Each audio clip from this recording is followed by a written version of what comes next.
People said. We're past our time to start. Dave ain't here, so we'll start without him. Let's see, we do have a quorum. I see 1, 2, 3, 4, 5 here. Okay. We'll let Rhonda get set up a little bit. All right.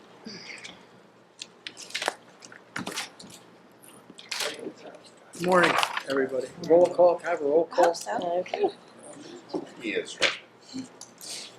Mr. Hall, Here. Mr. Sheila, Mr. Bakley, Here. Mr. Dixon,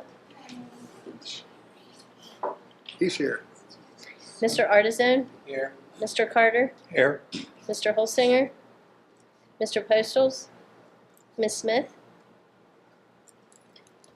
We got 5. Oh, yes, we have a roll call, or we have a quorum. Okay. Thank you. Welcome everybody. Can I have a motion for the approval of the minutes for the November, December meeting? So moved. Do I have a second? Second. All those in favor signify by saying aye. Aye. Opposed? Abstentions? Motion carried. I'm sorry, who made the motion? Okay. Thank you, sorry. And Pat, I guess you seconded. No, No. Larry Pat. did. Larry. Okay. All right. Is there any public here? Carol. Do you have any comments? I You do, but no. For Robert Lee. Okay.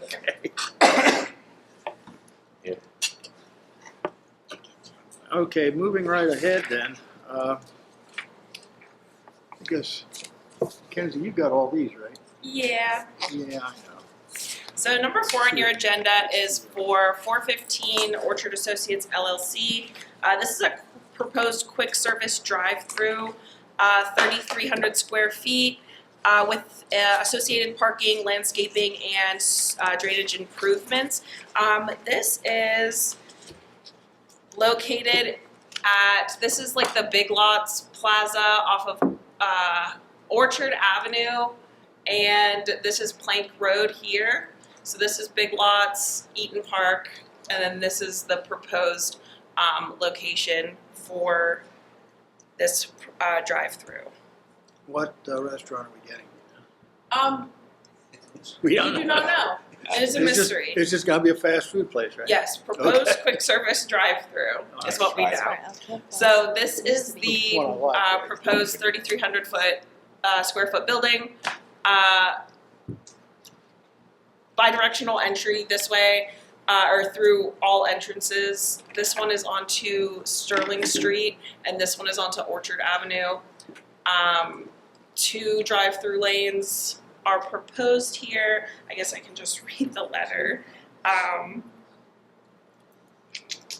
The site is a former development site. It has remnants of paved surface, but is otherwise vacant, surrounded on all sides by small to large scale suburban commercial development, except to the northeast where there's a small island of residential development. Access to the site is provided by an interior drive lane on Orchard Plaza leading to the main access driveway off of Orchard Avenue at a signalized intersection. No sidewalks or bike lanes that were proposed at the site, and none that are included in the surrounding area. Existing regulations, so Logan Township does have zoning and saldo, as well as stormwater management ordinances that are applicable to the proposed development. The regulations addressed off-street parking, traffic impact, riparian buffers, screening, landscape lighting, sidewalks, street trees, and stormwater management. It is consistent with the comprehensive plan. However, the consultants did have a couple of comments that were included with the letter. That the development must provide off-street parking spaces in accordance with the township zoning ordinance.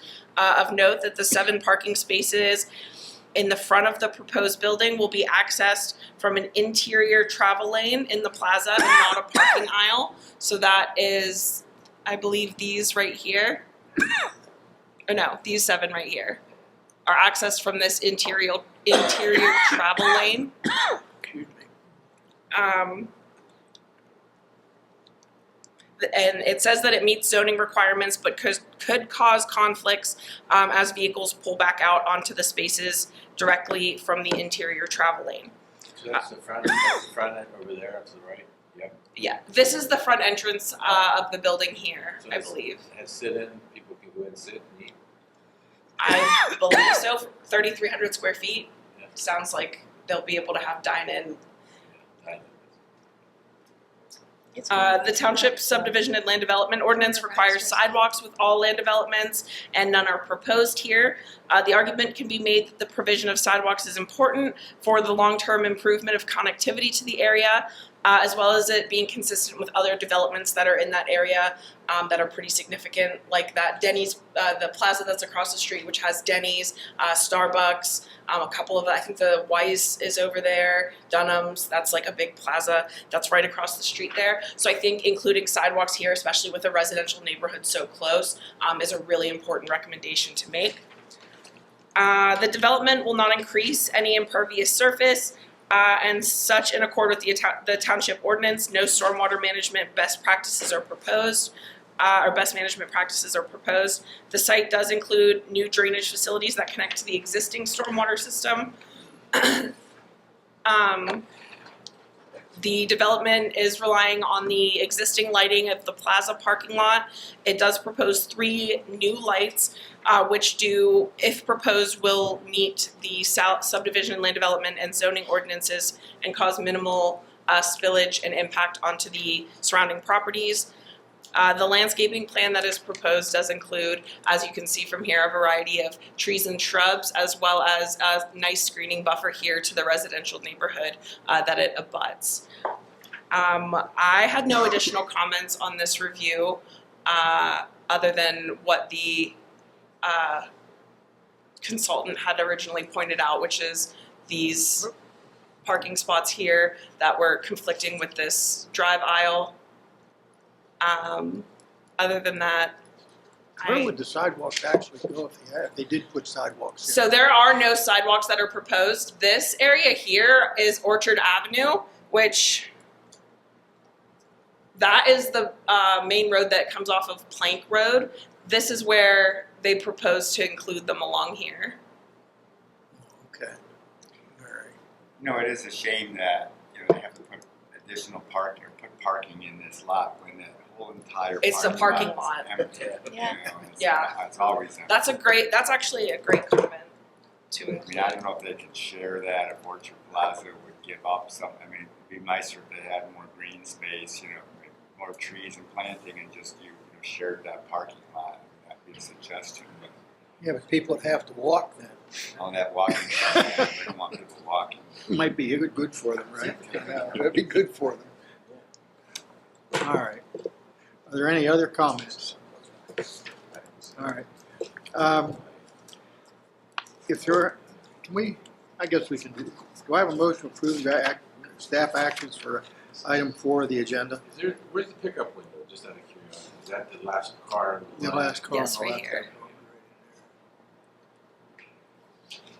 They're optimistic. They got two through lanes. Or Yeah. Well, this is the bypass. These There's a are 2 bypass, lanes one that come to one right here. Just like you mentioned, Walt, at McDonald's. Actually, you're exactly right. 2 that come into one, and then just one window. It looks like here. Well, there is a bypass lane around the outside. Yeah, of that, one too. bypass lane that goes the whole way around.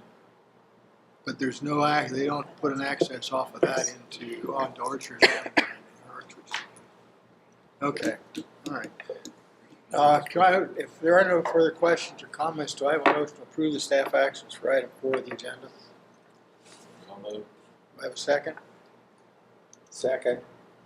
All those in favor signify by saying aye. Aye. Opposed?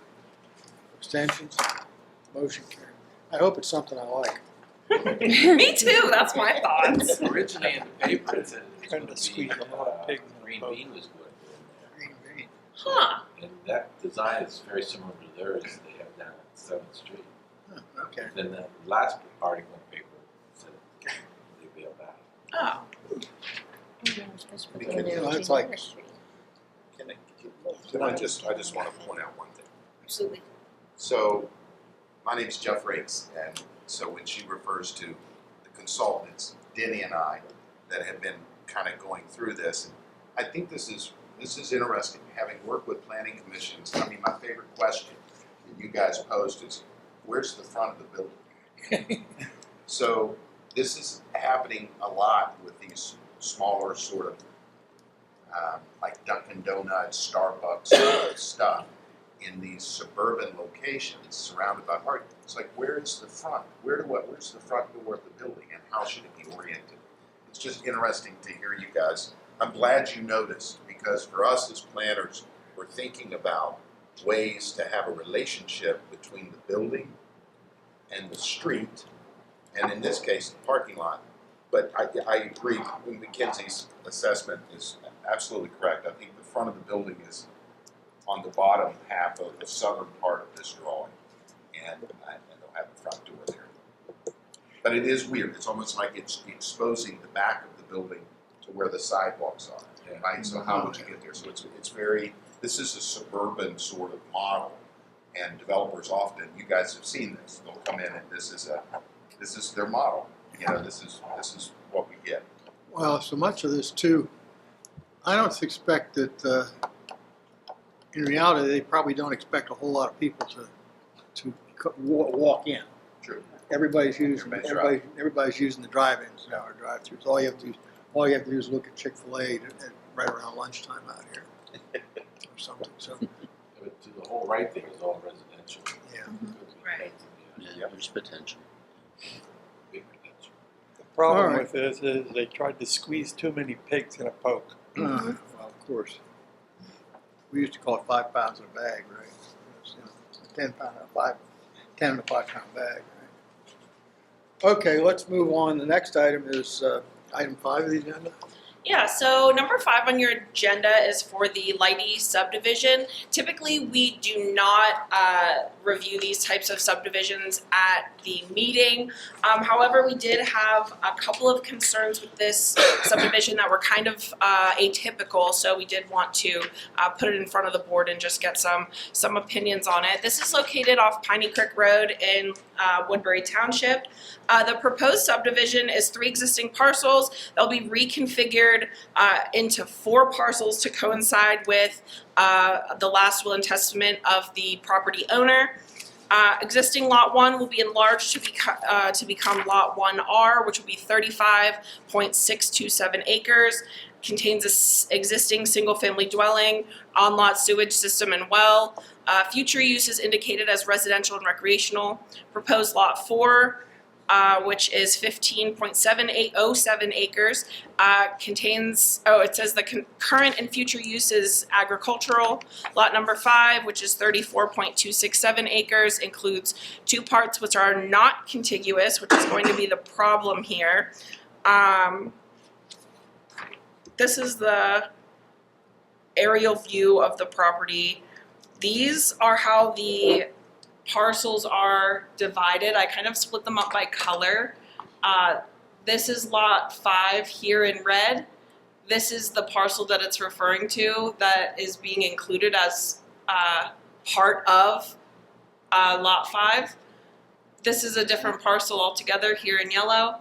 This parcel here in blue, and then this parcel here in black. So the concerns were mainly with the lot being this red parcel here and this red parcel here not being 2 separate lots, and then just using an access road, obviously, to access Piney Creek Road here, rather than fronting on a road. Additionally, the additional comments that were included say that the proposed subdivision and lot merge do not alter the existing physical characteristics of the subject land based on the uses indicated in the narrative submitted with the plan. If true, the subdivision will not impact the immediate or surrounding existing land use, landscape, environment, or transportation network.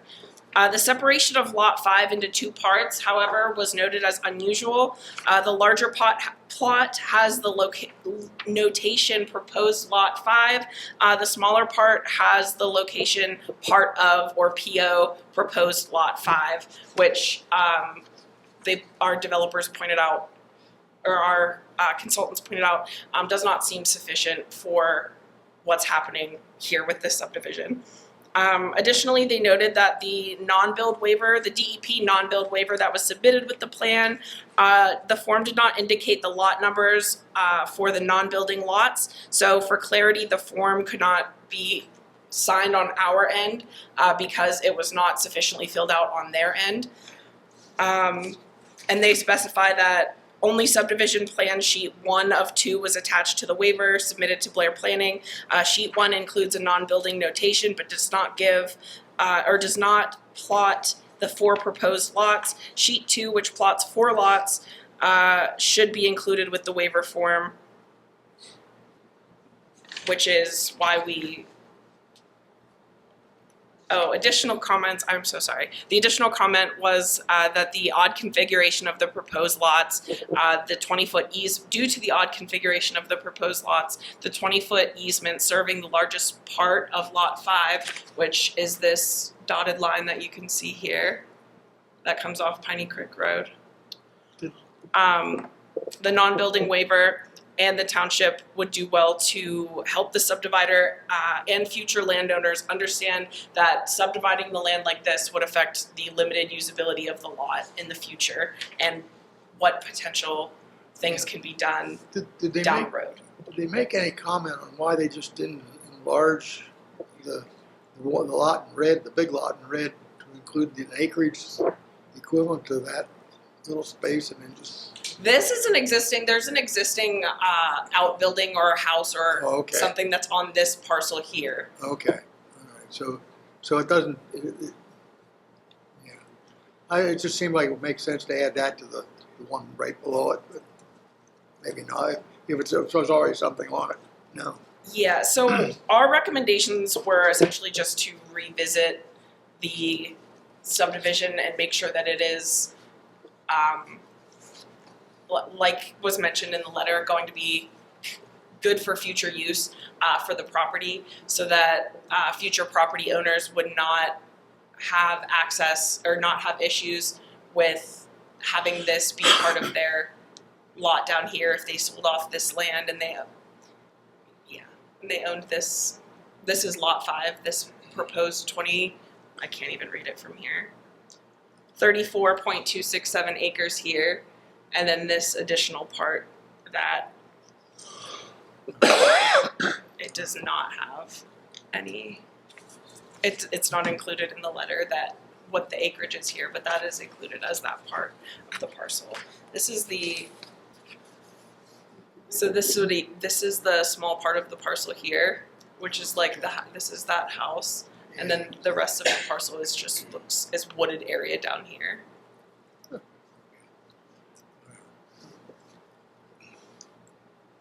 If there are no further questions, I have a motion to approve. Well, I definitely have an issue with that. You can't create a landlocked parcel. Yes. So, you know, they're going to either have to make that a flag lot, or they're going to have some sort of legal agreement that this roadway becomes public. I agree with Nick. Aren't all these aren't there other landlocked properties here, and here? I mean, do all Well, those? if they're already in existence, we can't address it, but they're creating that. So we can't address it now. I think that by law, you have to have right of way to your property, right, no matter Well, what. that's the issue. That is the issue, because this does not have public right-of-way.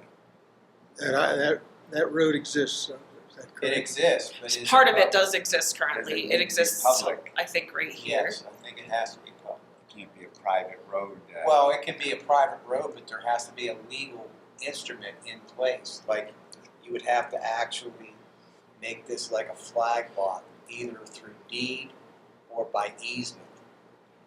Yeah, that's a good question, like, why wouldn't that, can we require them to separate that road out as a property or right of way to the Piney Creek Road?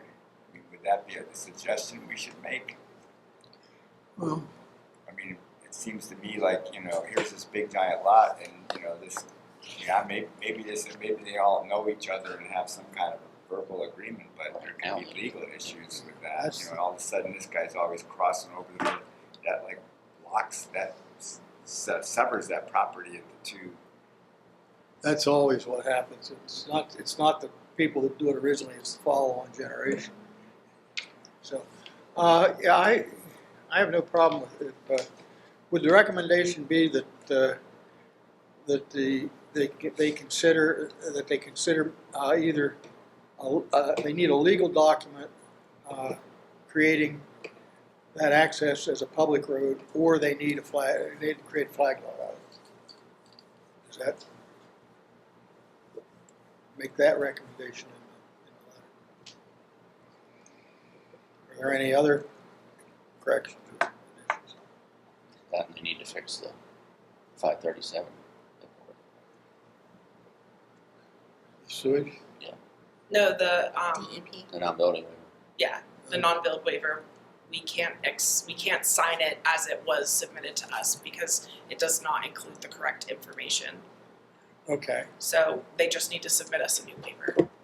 All right, so I guess the motion is to accept the staff recommendations with the additions of the access road and the arrival of proper paperwork for 537. Is that correct? Is that what you want the motion to be? Sure. Okay. Do I have a motion to that effect? So moved. Do I have a second? Second. All those in favor signify by saying aye. Aye. Opposed? Abstentions? Motion carries.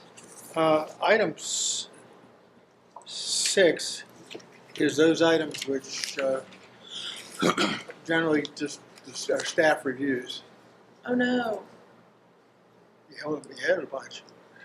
These are not the right ones. The ones on your agenda are correct. The ones that are up here are not correct. I don't know what happened.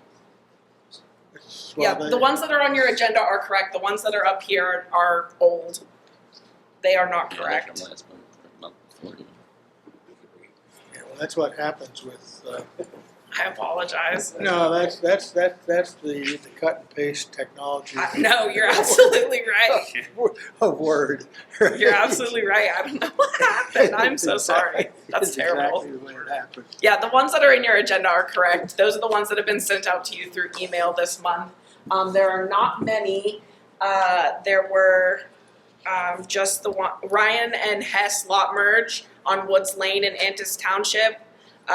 Minor subdivision on Riggles Gap Road in Antis Township, Dilling lot line change on Dilling Drive in Woodbury Township, and the Over Farm manure shed on Patience Place Lane in Woodbury Township. Those are the 4 minor reviews that were done this month. I'm so sorry. Are there any questions on those 4? Okay.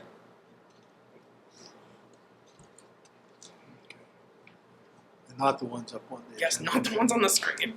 Can I have a motion, if there are no questions, or anyway, can I have a motion to approve the staff actions for item 6 of the agenda? So moved. Do I have a second? Second. Okay, if there are no further questions, all those in favor signify by saying aye. Aye. Opposed? Abstentions? Motion carried. Moving ahead. Okay. Oh boy.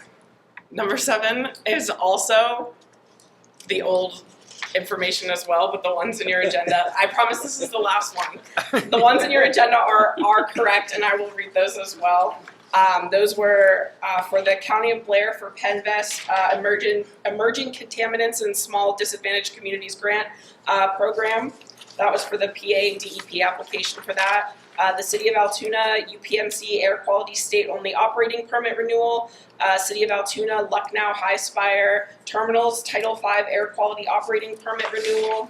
Duncansville Borough, which is Eads Group for Duncansville Borough Municipal Authority Sewage Treatment Plant and PDES permit renewal. Tyrone Borough, Eads Group for People's Natural Gas, LLC Hamilton Avenue Replacement Project. That's the DEP general permit application. Allegheny Township, Sunoco Pipeline, Hollidaysburg Pump Station. That is a DEP air quality state only operating permit renewal application. Antis Township is SWCA Environmental Consultants for SR1 Captura Sage Holdco. Blair Frito Solar Development, that is PADEP Chapter 102 permit development. We will be seeing that next month as a land development. That's for a new solar farm in, where did I just say? Antis Township. Annis Township, Apex Company for Blair County Humane Society, facility expansion, that's a Chapter 102 development permit. Juniata Township, LPR, LLC, Hodge Unit, Drilling Pad Number 1, Notice of Intent for the Susquehanna River Basin Commission for consumptive use of water for drilling and development of natural gas wells. And North Woodbury Township, Scotch Hills Solutions for Culp Family Dairy, LLC, and F. Culp Limited Partnership. That is the construction of agricultural buildings. That is a Chapter 102 land development permit. I am so sorry once again, but those are that's number 7 on your agenda, and they are consistent with what is in your agenda, not what's up here on the PowerPoint. All right, well, these then are basically things that are sent to us by email. Basically, they're most of them appear to be for permit renewals or permit applications. And basically said we've seen them. And so if there are no questions on any of these, I'll entertain a motion to approve the staff actions for item 7 of the agenda. So moved. Do I have a second? Okay, if there are no questions, all those in favor signify by saying aye. Aye. Opposed? Abstentions? Motion carried. Moving ahead, this is Dave, is that you? Dave? Yep. Okay. We'll let Mackenzie do it. Okay. Well, And she's frantically pointing at me. okay. APA publishes a trends report. Sounds like they're going to start trying to do this annually. Thought it would be a good idea to, since they officially released it yesterday. Excuse me, it's still going to tickle my throat. Thought it would be a good idea to go over it so we have an idea what's going on nationally and how it might impact us locally. There's a number of major areas that we can look at. The report itself is, it was emailed to you yesterday, and the hard copy I wanted to bring along. It's sitting on my dining room table right now because we didn't have water and then my car didn't want to start this morning. So, You have a good morning. I'm not supposed to be here today. I don't think. It certainly didn't feel like it. So, you can flip the slide. Next, the big trend, the top one that they like to always go over is what's going on with households and housing. Population growth in the United States nationwide is slowing. They're expecting less than a 10% increase by the year 2100. So, believe it or not, a quarter of the way through this century already. Just feels like yesterday we're absolutely positive everything's going to be shutting down because of Y2K, and here we are 25 years later. But only 9.7% projected growth in the next 75 years nationwide. The trend continues. The Northeast and Midwest are losing population to the benefit of the South and the West gaining population. They expect that's going to continue. Very interestingly, traditional family households are now less than 20% of the total, and that's the mom, pop, little boy, little girl type setup where it's the old style traditional family that way. They represent less than 20% of all the households in the United States at this point. Since 2020, so basically over the last 5 years, the amount of money needed to run your household every year has increased by $47,000. That's not, it costs you $47,000 a year to run your house. It's increased $47,000 to run your house on average nationwide. So yes, it is costing us more to live. That is having an impact on quite a number of things, most notably housing. Some of that is housing insurance. Some of that is simply the cost of housing. Some of it is utility costs.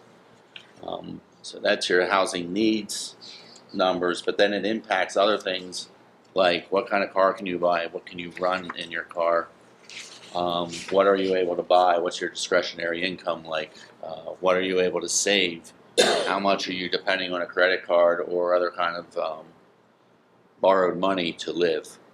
So it has an impact outside of just housing, and that's all housing needs. That's not necessarily somebody who owns an acre out in suburbia. This is everybody across the board, whether it's a studio type apartment in the middle of a city, all the way out to your sprawling estate out in the countryside. That is the average. The last two are also coming into play here. Right now, we are very keenly aware of the wildfire issue that's been going on out in the west and the hurricane issue that's been hitting the southeast. 37% of the U.S. population now live in a high hazard vulnerability area. That could be a coastal area, that could be an area subject to fire, that could be an area subject to earthquake, that could be an area subject to hurricane. But 34% of us, 1/3 of us, now live in a high hazard vulnerability area, and that translates into a major increase in uninsurable properties and entire neighborhoods that are now uninsurable. If you're familiar with the mortgage program in the United States, you don't get insurance, you don't get a mortgage, most people aren't going to buy a house. So again, it's putting people out of housing, or at least out of home ownership, because of our high hazard vulnerability tendencies. We all like to live on the water. We all like to live where it's warm. We all like to live in these areas where, unfortunately, what makes it nice to live there also makes the hazards like to be there as well. So that's what we're looking at. I think that population growth figure is going to be proven to be very wrong in the near future. Given the current administration, it's just going to be wrong. I'm not even worried about the current administration. I think it's, I know. I think there's going to be other That's the issues. trend so far. Yeah. Next area of trend is the recognition and the change in what's called third places. Your first place is your house, your domicile, where you basically live. Your second place is where you work. That's the workplace. The third place is where you recreate, where you relax, where you socialize. There's an increasing demand for publicly owned third places. The traditional, you think around here you have some of those traditional cultural clubs, secret society type clubs, the International Order of Odd Fellows type things, the Masons, those types. Those are on the decline. People are looking more for publicly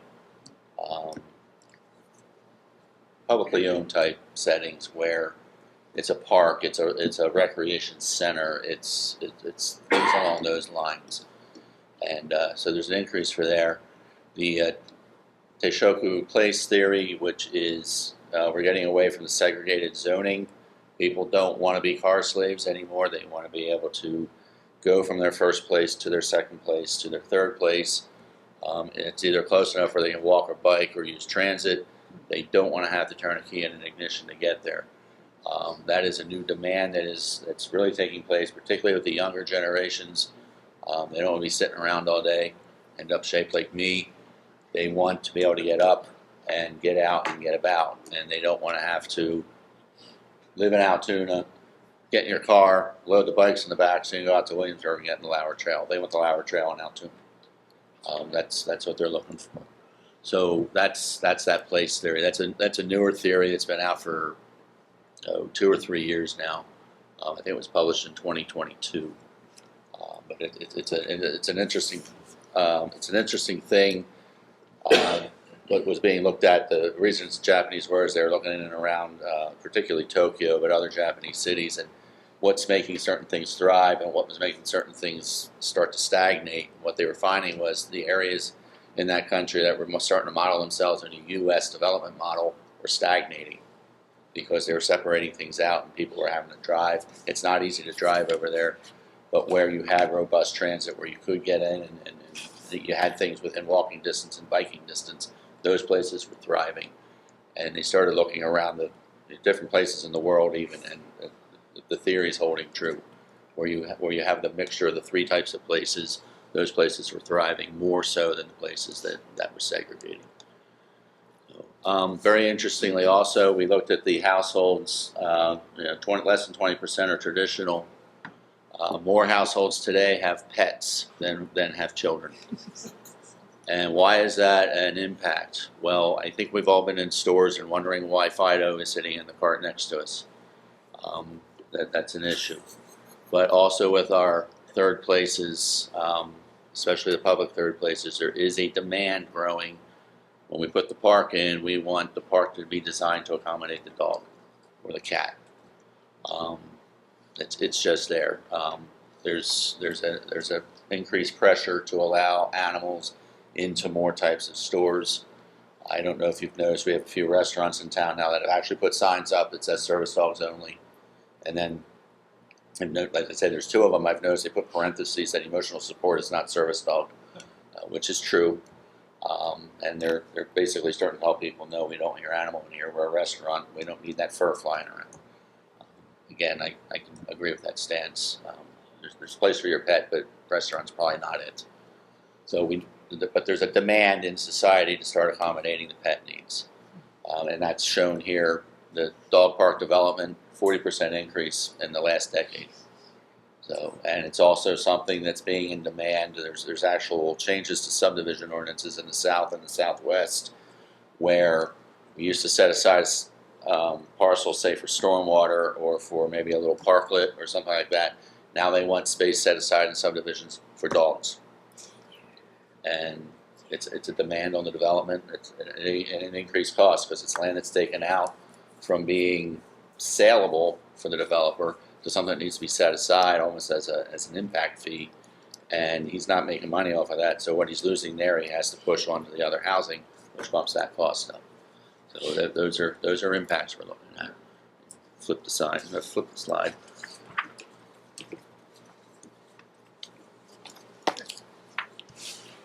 Water, our water regulation in this country is very severely outdated. There's been a concept out for just over a decade now called One Water, which basically takes all our current water regulation.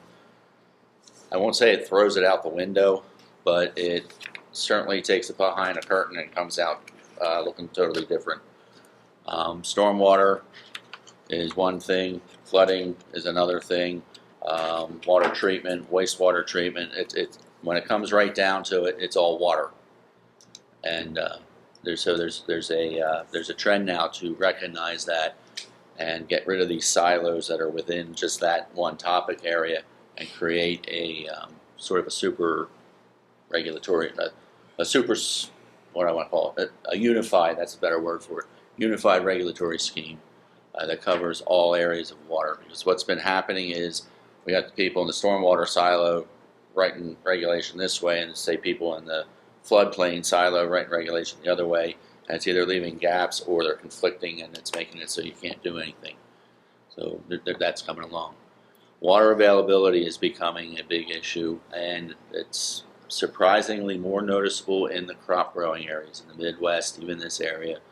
Our overall average rainfall is decreasing, and it's putting a strain on the groundwater. And because it's putting a strain on the groundwater and everything's decreasing, it's starting to put a strain on the crops. That has long-term implications for development patterns as well as whether or not we're going to be able to feed everybody. So that's an emerging trend they're just picking up on. The changing weather patterns from the water currents that are in the oceans, the Gulf Stream.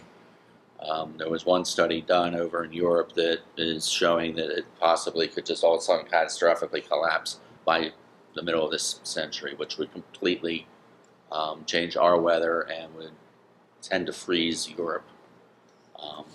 completely change everything over there. So as a result of both of those, they're saying about 80% of our food-producing regions could be at risk within the next 25 years.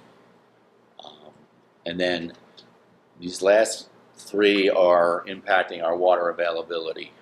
Data center water needs for cooling, the amount of water that they are requiring just to keep them cool, and that's even outside of the power needs, which is the next one.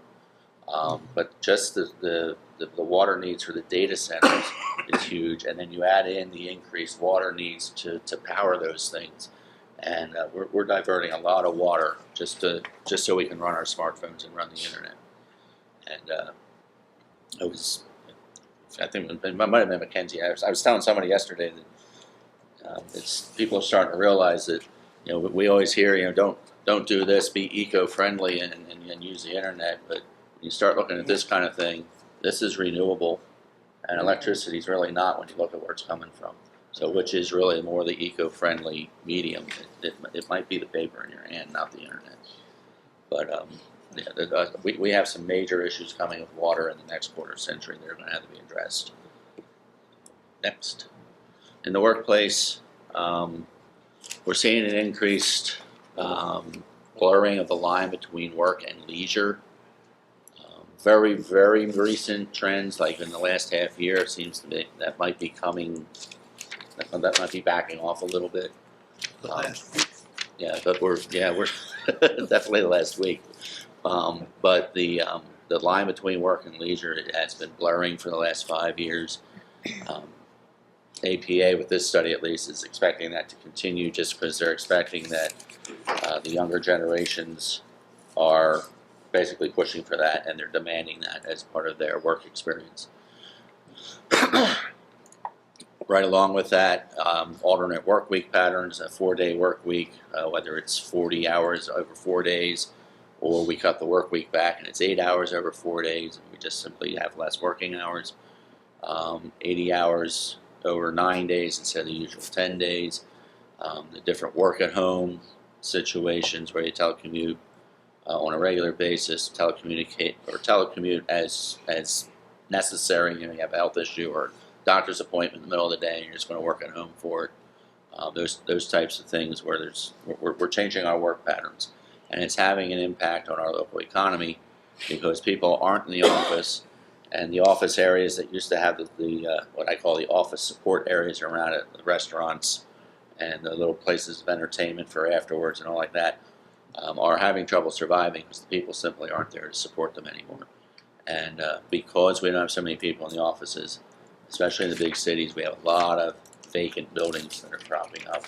And then this commercial, again, the commercial area around the office area is also going vacant. Now that does give us some reuse options. Even here in a couple of our comprehensive planning efforts over the last 10, 15 years, recognizing that we have some old commercial buildings that are standing vacant and it's not as likely that they're going to be reused as commercial. Can we look at those in a new way and maybe get some kind of residential into them? When you're talking the big box stuff, it's difficult because you don't get a lot of air through there, a lot of light through there. It's hard to put windows in and give people the outside experience. But is there a way we can reuse some of our commercial areas as housing? Well, it's interesting. Despite all of the empty commercial spaces in our immediate area, developers still want to build more. Yeah, they'd rather have the new than the old. Yep. Yeah. Well, Probably because it's cheaper to tear down and build than it is to remodel. But Yeah, that's been evident when you start to see some of the buildings that they've torn down just to put something else in its place. They've not been that old, they've been 10 years old or something that they're going to tear it down. But even the one I'm thinking out there that's really evident was they tore down an existing building to put the Chick-fil-A in it.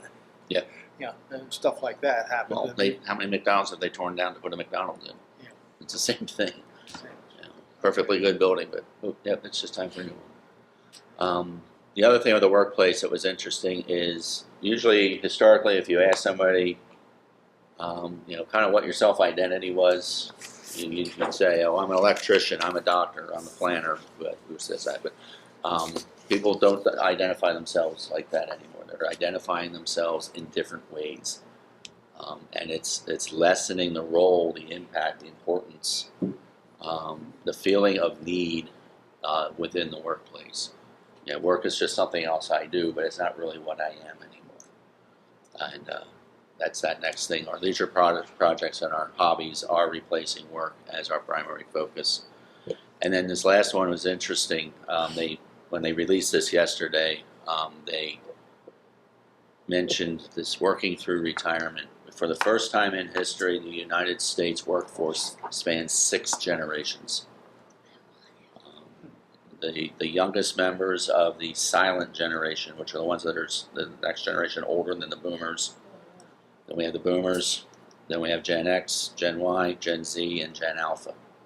The oldest Gen Alphas are now in the workplace. So we have 6 generations in the workforce now. It's changing how we relate and how we have to accommodate everybody, because the expectations between a silent generation, which would be people my mother's age in their early 80s, and a Gen Alpha who's just in their teenage years coming into the workforce, are totally different. Now, some of that definition I take with a grain of salt, because we've shortened the span of what a generation is. Generation used to be 20 years. It seems like now it's 12 to 15. So that kind of changes things a little bit in terms of the definition. But we're defining generation as we're now societally defining it. We've got 6 generations that we've defined, and all 6 are now in the workforce, at least by APA's data. Right along with the workforce, there's this expectation we all carry phones around with us and all the time, connected all the time. It's creating digital fatigue, and there's a lot that goes along with that. These are the bigger points on it. We definitely have blurred concepts of reality. What is real, what is not. We've all seen the deep fakes, the different things created by AI, the different things that are, they seem real. The wildfires, the one I'm thinking of right now, the Hollywood sign burned 3-4 weeks ago. There were pictures all over the place that the Hollywood sign is on fire, it burned down, and it was all fake. And it's because the way we do it with this digital stuff, you can make anything look like anything. So, but what's happening there is, okay, yeah, I recognize that, but if I have my worldview shaped in a certain way, and this feeds in my worldview, well, that one's not fake, but this one over here is, because I happen to disagree with that point of view.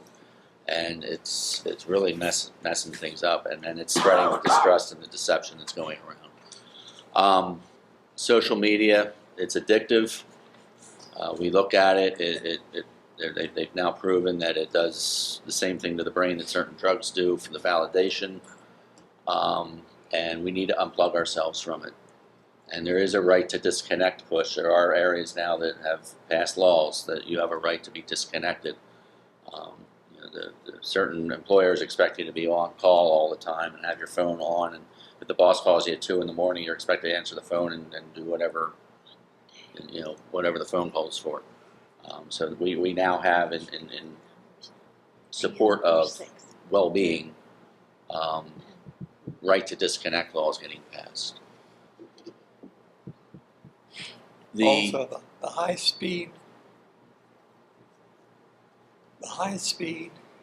of social media means people have less ability to concentrate on singular issues. They go blip, blip, blip, blip, blip, jumps, jump. And that's true with, I know my grandchildren are like that. Yeah. But to smack them. Well, that's the bottom point here. But it's the same idea. It comes at you so fast they can't digest it. But because we think we have everything at our fingertips, we're not using our brains anymore. Mm-hmm. We're not trying to remember things. Oh, why should I bother remembering something? I can just look it up. What is the capital of South Dakota? Thank you, but yeah. You don't have to worry about it. You just look it up. I was joking with my wife the other day on that exact topic. We just started naming states and throwing cities out. And I was actually impressed. All my boys are able to hit all 50 states. So maybe it was a group effort, but we got through it. But my niece probably wouldn't be able to do it. And she's more on social media than others. We have the impact on the children and the young adults. Again, the preceding dots really impact their concept of reality, and again, the addiction that's coming along with it.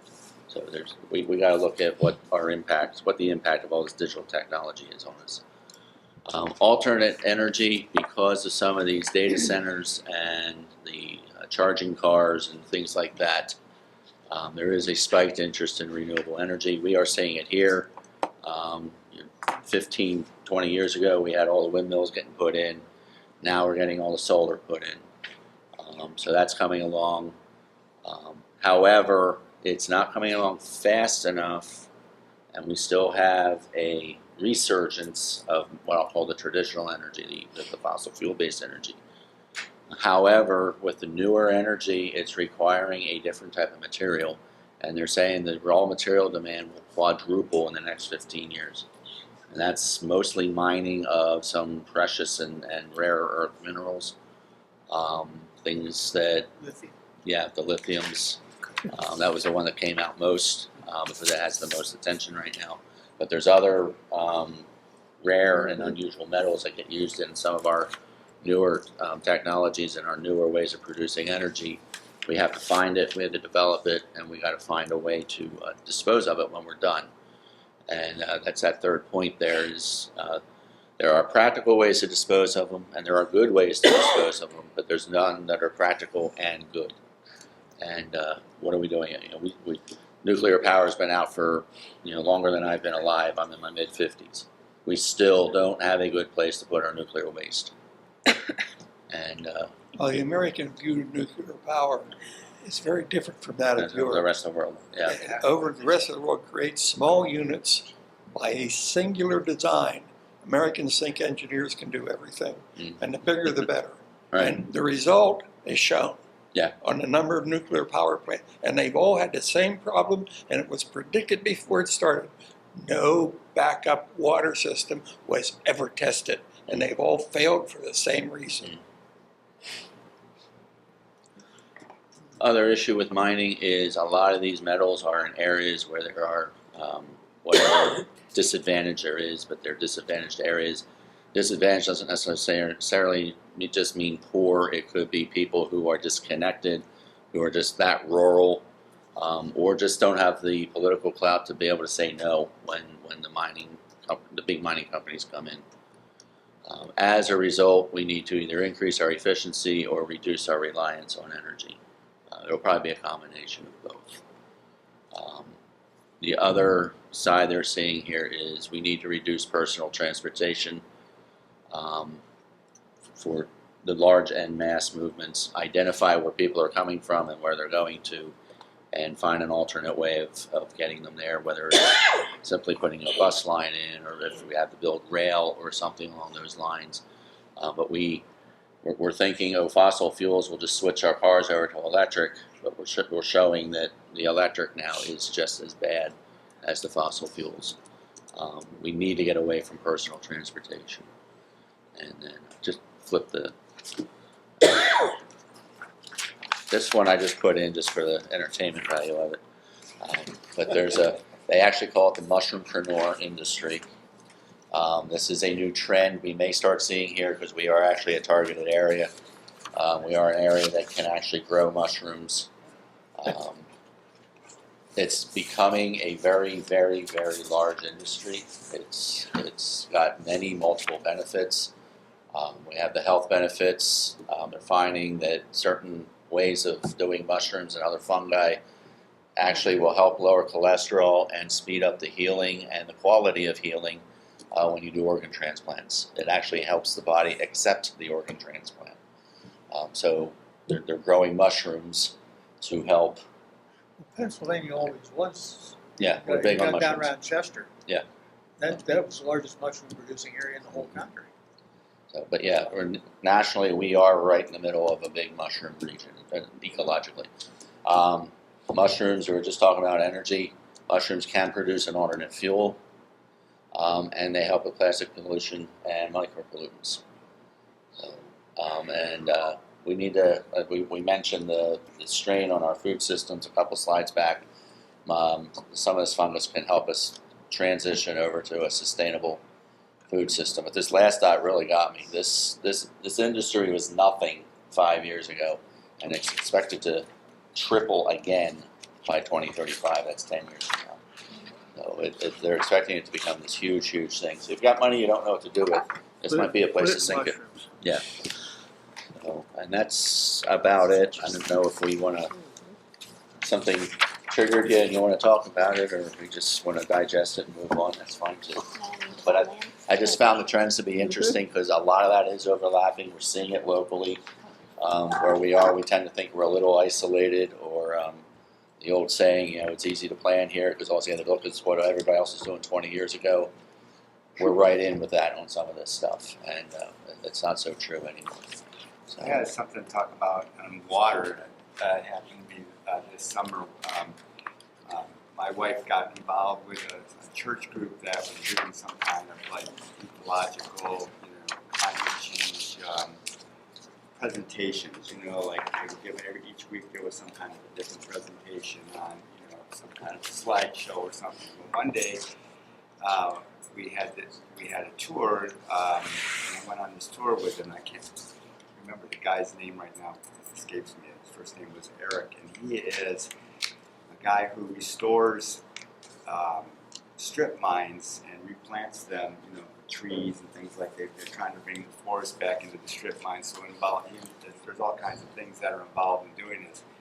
And so we went on a tour of the strip mines up here where the Cooney coal mines were, and he took us over to this place where there was a mine shaft from the 1700s, and in this mine, from this shaft, there was a huge volume of water coming out of, and this water comes out of this mine shaft continually, like 365 days a year at the same rate all the time.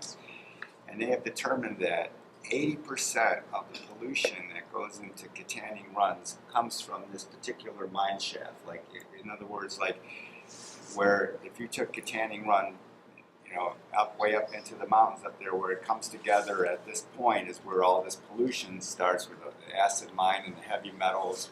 Above that is like mountain, trout stream with fresh water. So if they could deal with this system, would deal with this polluted water going into the Katanning Run, they could increase the fresh water supply. So there's a couple things they could do. One is they could build a big water filtration plant down by the Horseshoe Curve, which would filter the water out. It would be very expensive, and also you'd have to deal with the storm water and everything on top of that. Another thing they could do is to build, settling ponds, up in the mountains, but there's a couple of issues with that. One is, like, first of all, there's no really flat ground to build these settling ponds. And the other thing is, when the water's sitting out, for weeks and weeks and months, years at a time, it heats up, and then it ruins the aquifer, ruins the ecology for the fish.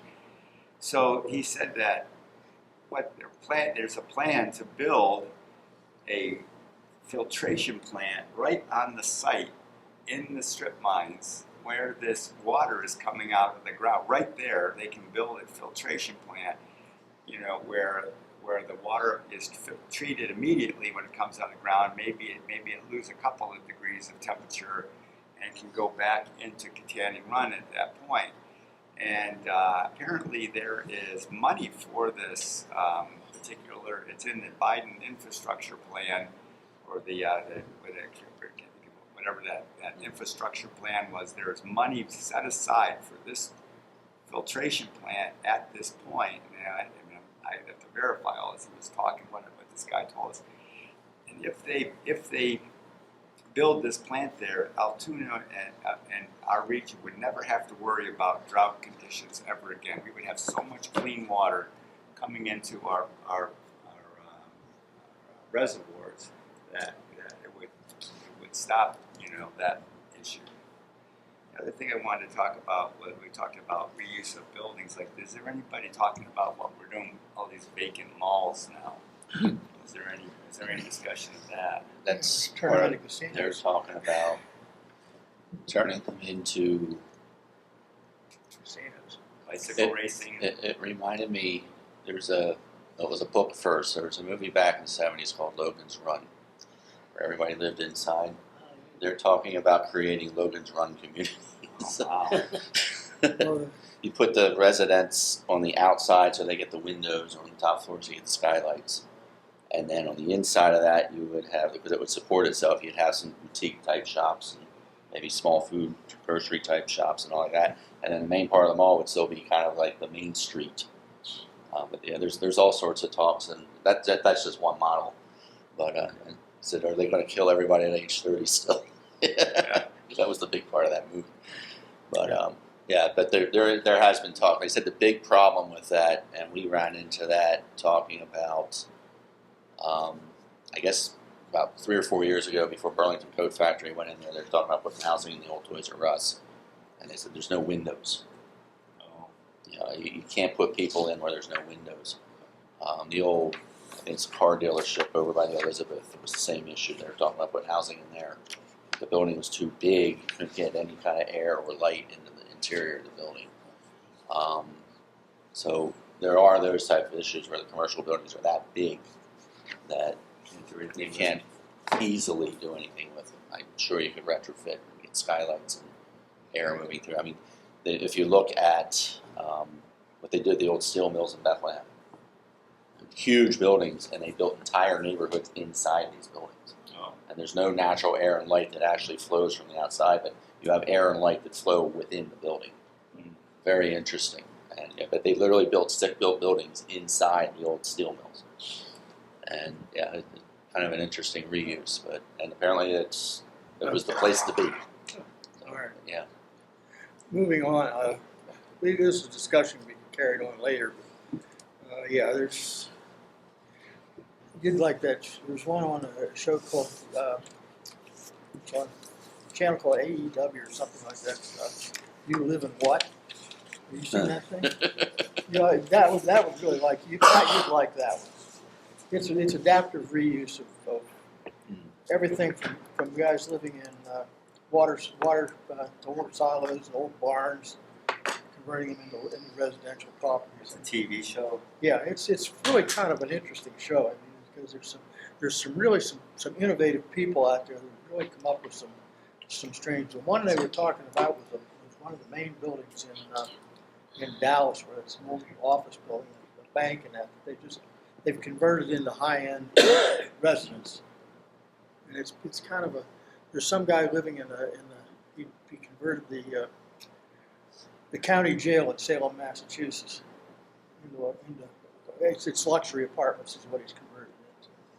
So, but it's an interesting thing. But it's the same type of adaptive reuse of what you do with some of these old buildings.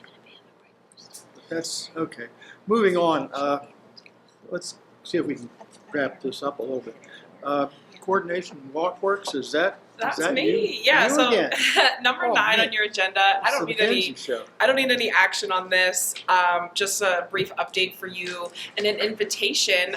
So we are partnering, as I've told you before, we're partnering with the AmeriCorps volunteer who's with Altoona Family Physicians. Her goal is community health, or she's working on community health initiatives.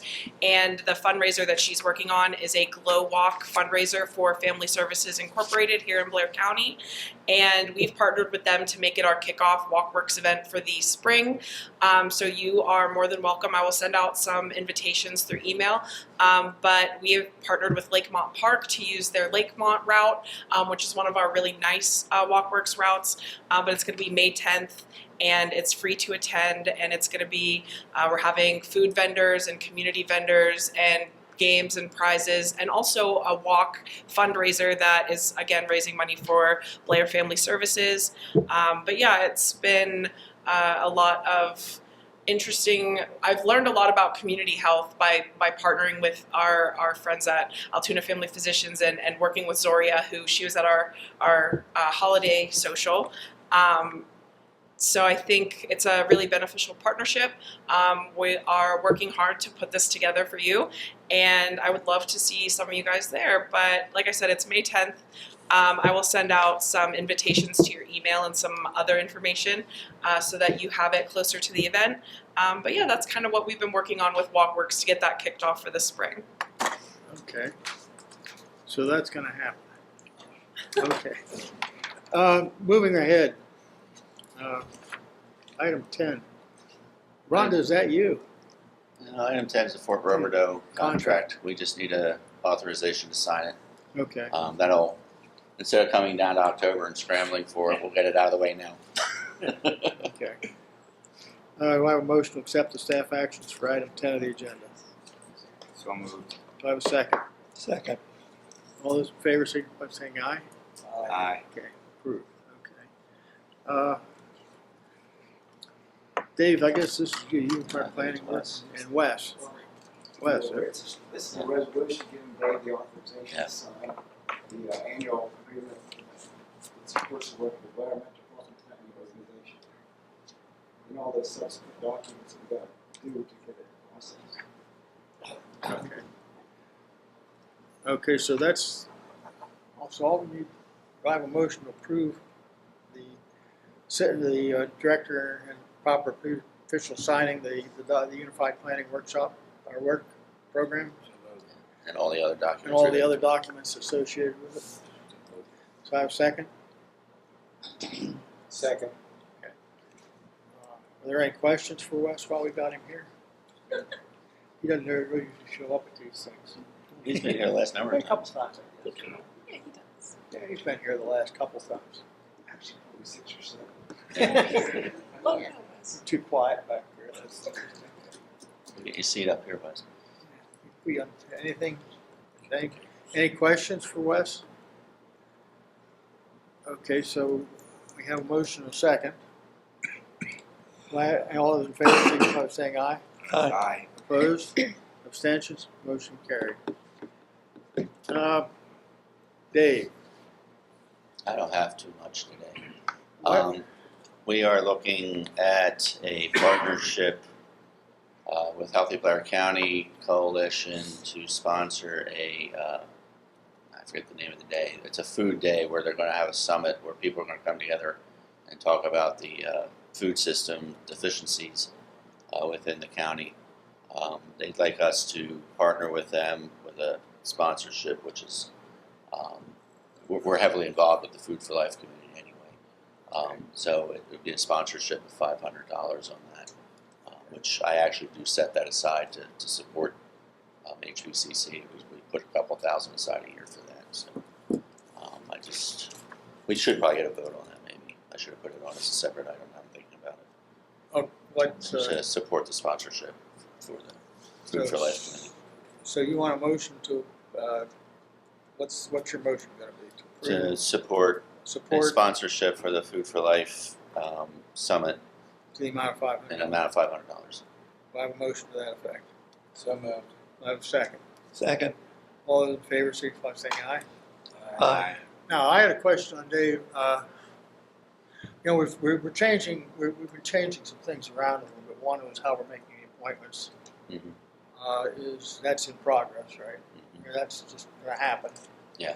Second thing is we sent out the new bills for membership. I guess there's been some kickback. Yeah, we've got a few that sent, when we sent the invoices out, we probably shouldn't have done it this way, but we sent out an invoice for the per capita part, and then we put there was a line item for the per capita part and a line item for the equal assessment part. And we've gotten a couple pushing back that they only want to pay the per capita part. Well, And when I went back and reviewed our founding documents, it has to be equally assessed.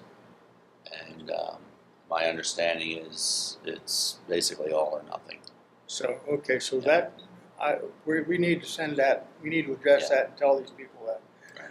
The other thing that impacts, and what I think most people don't realize, is that, again, because of changeovers with supervisors and things like that, they're not sure exactly what all they get from us, other than when they call us for a question. The answer for me is, if you don't pay that fee, you get nothing. Absolutely nothing from this part. And we'll have a separate fee structure to charge you for any work you do want done. So that's what I think, that's the bottom line. That also impacts your MPO membership and your highway, your liquid fuels money that you would get. So everybody needs to recognize this. That you're kind of spiting yourself to do something to try and save $500 or $1,000. So I think, Dave, we need to get those letters out to tell these people that. We also need to establish that fee structure, that if you're not a member of the board of this organization, That's established. this is what it's going to cost you. That's done. Okay, so we need that needs to be done. That's done. And I get frustrated. I really do. I mean, it's And right along with that, not directly related to it, but ancillarily, we are getting ready to do the municipal outreach. It's that time of year where we go around to everybody. We want to do it regionally this time. We used to hit each one individually and trying to get 26 separate appointments set up. We were stretching, I think the one year we stretched into July with it. So we're going to try to get this down to maybe 8 or 9. And as we do each region, I'd like, now that we are regionally represented on the board, I will be letting each of the members know when it gets to your region that it's, this is when Your we're turn. meeting, and I'd like for you to be able to go along. Obviously, if there's going to be a conflict, there might be a conflict, but if we can get everybody to get out there and get along, they'll say it's not just the Dave show, that there's actually commission members behind this. I think that's a good idea. Yeah, so we'll do that. I did get a phone call, it surprised me. When I was out sick, there was a voicemail left wondering if we're going to move the meetings around again. We did that about 10 years ago. It did not seem to go over very well from our perspective, but I guess there were a few in the municipal arena that thought it was a good idea, even though they didn't show up. So, something to think about for next year. We already have our stuff advertised for this year. monthly, for the monthly. For this meeting, yeah. Yeah, we did this. It's like 15 or 16 we did it. Yeah, No, it might have been earlier than that. It might have been 14. Evening meetings? well, it was part. Well, No, we went around to each municipality and held this meeting at the different municipalities. I think we did it by region. Yeah, I remember that. Yeah. So I remember we were sitting in Annis Township. We were in Blair Township. We were, I forget the different, but for the most part, we were in municipal buildings. There are a couple exceptions, but we're pretty much in municipal buildings. I think one of the things that happened with this meeting and evening meetings, there was people who had problems that they wanted their evenings free, and basically we don't have. And I think it's unfortunate we don't have anybody except Ben who's working professionally or working at a job where this 8:30 meeting is a problem. And so the meeting was moved to this time mainly because that's what most of the members at that time wanted. They didn't want their evenings free. So I have no problem one way or the other where it goes or what time would be. Just we're trying to be convenient for as many people as we can be, and so it's whatever everybody wants. The meetings for this year are set. So We we're already set for this advertised year. them. So yeah, but So this will be something we can chew on and think about for next year. But, it's just interesting that this phone call came out of the blue. Yeah, you guys used to go around and meet at the different municipalities. Why don't you do that anymore? We did that for 1 year, and it didn't seem like anybody really cared. So Yeah, we stopped doing it. nobody showed up I don't really Mileage see alone the would kill benefit. us. It was Well- to basically get it, It's to not get, conducive. Show the flag. show the flag and then get us out into the community. Well, Yeah. See, that's you one get of out the in the community all you want, but it doesn't seem like the community's really taking an interest. Right, and that was the Because we issue. have projects that come through here all the time. They don't give us all the information. You know, and then when you ask for the information, they give you a hard time. You know, so I mean, when you have developers and stuff that want to do stuff, why aren't they coming in here and explaining their project? You know, why do they have to have McKinsey? You know, That's so true, I agree. you know, and then you have a restaurant that has a drive-through, but nobody knows what the restaurant is. Right. You know, and then now you want to go around to the communities and sit there in an empty room and nobody shows up. They're not showing up here. Why would they show up there? Well, the hope was that if it was in your municipality and you had an issue, you would show up, but that doesn't necessarily. No, and it didn't work. And that's one of the problems, I think, one Well, of the if they problems. have an issue, why aren't they showing up here? They One of don't the even problems think- we've had too is no matter how much we seem to push out there about what we're doing and what we do, and it's partly because they don't show up at things, is a lot of elected officials don't know what we do. And don't have a good feel for the things that, that they get done that maybe aren't Well, on the. Unfortunately, most of the elected officials don't care what we do. Because most of them say that, we only make recommendations. They don't take our service as valuable. Well, the problem is, and we ran into this one thing, we ran into this before, and we finally got it straightened out, and I hope we've got it straightened out with the contractor's office again. The recorder's office. Yeah. Recorder's office. That if you come in with a set of plans, and you come in something, even something as these little lot splits, that everybody complains, and this is what some of the townships are complaining about. Well, you charge me, my resident, $75 for this lot split. Well, the bottom line is that if he takes it to the recorders and it doesn't have our signature on the plan, they're not supposed to approve it. Period. End of story. Go get the approvals. That's the state law. That's not us. That's one of the requirements that they're saying you must have a review by this board on some things. Now, some of them are kind of silly. I mean, one of the reasons we don't have a quick presentation every time with McKenzie on these lot splits is, okay, Joe Schmo and his brother Ben his garage is 3 feet on the other guy's property line. We got to move the property line. We don't need to hear that. We just need to move the property line. Well, that's not. But that's where it comes from. Some of that is. I understand that's where it comes from. But that's the some of thing the of it things. is, you have these engineers in there. We just had one a couple months ago.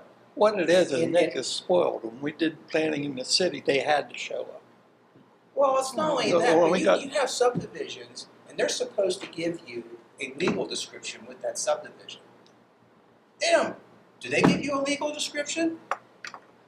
I would say use that very loosely. They're required to give us some kind of description for the project. Sometimes that's only a sentence or two. Well, they're actually, according to the regulations for a subdivision, they are to give you a written legal description.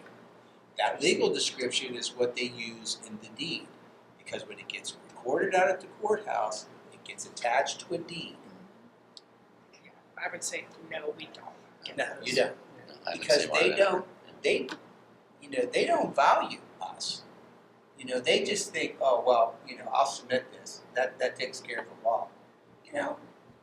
We need to be tougher. We need to say, you don't have the information, we're not reviewing it. Working for the city, Nick was the bulldog in reviews. Most of the developers respected him, but didn't necessarily like him.